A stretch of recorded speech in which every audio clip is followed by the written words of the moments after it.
A Ukrainian Bradley struck first near Avdiivka. It disabled a Russian armored vehicle and triggered a sudden explosion within seconds. At 6:20 a.m. near Avdiivka, a short but intense clash unfolded.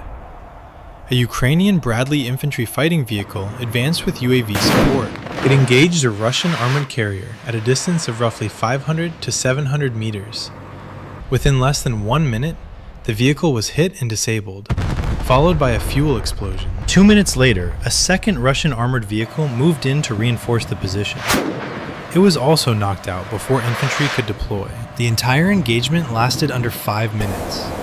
Ukraine utilized 2 Bradley vehicles, a small infantry element, and drones.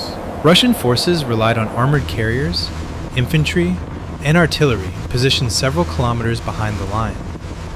No territory changed hands, and no large units were committed. Ukraine acted first, controlled the timing, and disengaged after achieving its objective. Russia reacted with greater numbers, but slower coordination. In this video, we explain what happened and how both sides operated. We also look at why reaction speed decided the outcome of the battle. For clear, fact-based battlefield analysis, subscribe to the channel and stay informed. 4:55 a.m. marked the beginning of a series of controlled engagements near Avdiivka.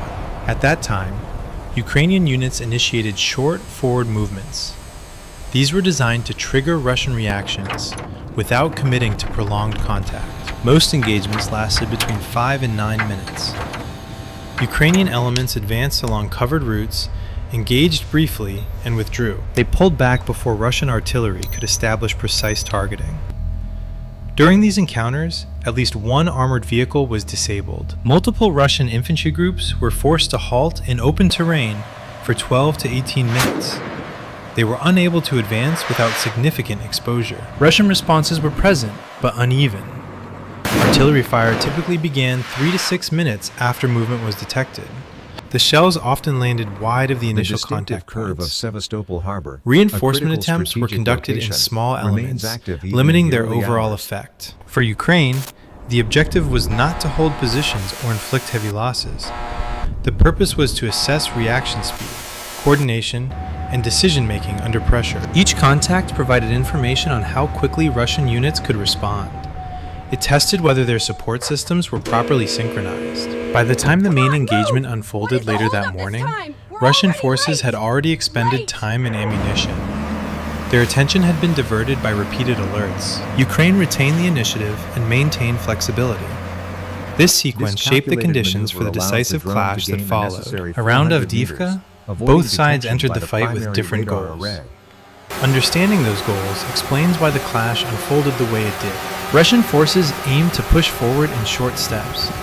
Advancing even 300 to 400 meters would improve supply access and reduce exposure near Donetsk. To do this, Russian units relied on armored carriers, infantry, and artillery positioned 8 to 12 kilometers behind the front. Ukraine's goal was different. Ukrainian forces did not try to hold ground permanently. Instead, they focused on stopping movement and forcing Russian units to react. Small Ukrainian groups, usually 10 to 20 soldiers, operated with Bradley vehicles and UAVs. These groups moved forward briefly, engaged Russian units, and pulled back once the task was complete. Timing decided the outcome. In several contacts, Russian artillery took 3 to 5 minutes to respond after movement was detected. During that time, Ukrainian units either changed position or disengaged. When Russian vehicles moved forward to reinforce, they often followed direct routes. This made them visible at distances of 500 to 800 meters. This difference in timing created constant pressure. Russian units had to keep reacting and moving vehicles without gaining ground. Ukrainian units chose when to engage and when to withdraw. This allowed them to control the pace of the fighting. As you watch this breakdown, consider one simple question. If reactions arrive minutes late, can numbers alone change the result? The next phase shows what happened when delayed responses met direct contact. At 6:21 a.m., Ukrainian forces initiated direct contact near Avdiivka. 2 Bradley infantry fighting vehicles moved forward with UAV coverage. A Russian armored carrier advancing along an exposed route was detected at 650 meters. Direct fire was applied immediately. Within 30 seconds, the vehicle was disabled and a fuel explosion followed. Russian infantry in the area broke formation and moved into open ground. At 6:23 a.m., a second Russian armored vehicle attempted to reinforce the position. It used the same axis of approach and was identified early by drones. The Bradley crews adjusted their fire without changing position. The vehicle was struck at around 700 meters and disabled before infantry could dismount. Russian artillery began firing 3 to 4 minutes after the first hit. The rounds landed across a wide area, impacting open ground rather than confirmed Ukrainian positions. By this time, Ukrainian infantry had already dismounted and dispersed. No clustered targets remained for the artillery to hit. At 6:26 a.m., another Russian armored target was identified on a nearby route. A Bradley launched an anti-tank missile at close range. The missile struck the vehicle before it could reposition or engage. During this phase, Russian infantry attempted to regroup but lacked armored cover. Movement slowed and coordination broke down. Ukrainian units did not advance any further. Fire was applied selectively to prevent reinforcement and limit pursuit. The direct contact phase ended in under 6 minutes. Russia committed multiple armored vehicles and infantry, but failed to stabilize the situation. Ukrainian forces achieved their objective, stopping movement and maintaining control of timing. With armored threats reduced and artillery fire remaining inaccurate, Ukrainian commanders prepared to disengage. The fight transitioned from direct contact to a controlled withdrawal. After the initial armored losses, the fight entered a more compressed phase. With multiple vehicles disabled, Russian infantry were forced to operate without mobile cover. Small groups attempted to reposition across exposed ground in short bursts. This slowed their momentum and reduced coordination between elements. Ukrainian forces held their positions and applied controlled fire. Bradley crews shifted focus from vehicles to area denial. Direct fire targeted likely movement routes rather than fixed positions. This limited Russian attempts to regroup. At least one additional infantry fighting vehicle was engaged at close range. It was rendered ineffective, further narrowing Russian options in the area. Russian artillery intensified during this phase, firing sustained salvos for over 10 minutes. However, without confirmed coordinates, the impacts remained dispersed. Ukrainian units avoided clustering and maintained spacing of 30 to 50 meters. This significantly reduced the effect of indirect fire. Movement continued under cover, rather than relying on speed. As pressure increased, Russian attempts to stabilize the line began to fail. Infantry units paused repeatedly, waiting for armored support that could not reach the contact zone. Communication delays became visible. Orders arrived late, and movements lacked synchronization. Each attempt to push forward resulted in exposure, without any gain. Ukrainian commanders did not expand the engagement. Once armored threats were reduced, the focus shifted to force preservation. Fire was used selectively to prevent pursuit, rather than to press deeper. By the end of this phase, Russian forces remained present but disorganized. Vehicles were damaged or held back, and infantry were pinned to limited terrain. The loss of control at close range marked the turning point of the clash. From this moment, the outcome was no longer about advancing or holding ground. It was about who could disengage without additional losses. Once the immediate objectives were achieved, Ukrainian commanders shifted to disengagement. The decision was made within 2 minutes of the final armored contact. Priority changed from applying pressure to protecting the units. Bradley vehicles remained forward briefly to cover the movement. Controlled fire was directed toward known Russian firing areas. This limited the ability of Russian infantry to follow or reorganize. Ukrainian infantry withdrew in stages, maintaining spacing of 25 to 40 meters. They moved along pre-identified routes to prevent confusion. Russian forces attempted to disrupt the withdrawal using anti-tank weapons and indirect fire. At approximately 6:35 a.m., a missile threat developed against one Bradley. The vehicle altered speed and direction within seconds, avoiding a direct hit.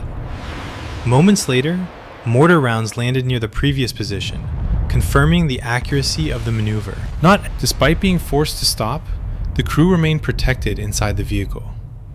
Within 3 minutes, a third Bradley moved forward under covering fire. It extracted the personnel and pulled back without any reported casualties. Throughout the withdrawal, Ukrainian fire remained limited and purposeful. The intent was to deny safe movement and prevent pursuit. Russian infantry, operating without effective armored support, advanced cautiously. Unable to exploit the situation, the disengagement lasted under 15 minutes. Ukrainian units preserved their personnel and most of their equipment. Russian forces remained in contact, but failed to turn the withdrawal into a pursuit. The side that managed disengagement effectively retained the initiative. The engaged Bradley vehicles returned to supporting positions alongside heavier platforms. Let's wrap this They side maintained mobility while avoiding prolonged exposure. FPV drones played a central role in this phase. Operating ahead of armored elements, they monitored roads and open ground. When movement was detected, Russian vehicles were forced to slow or stop.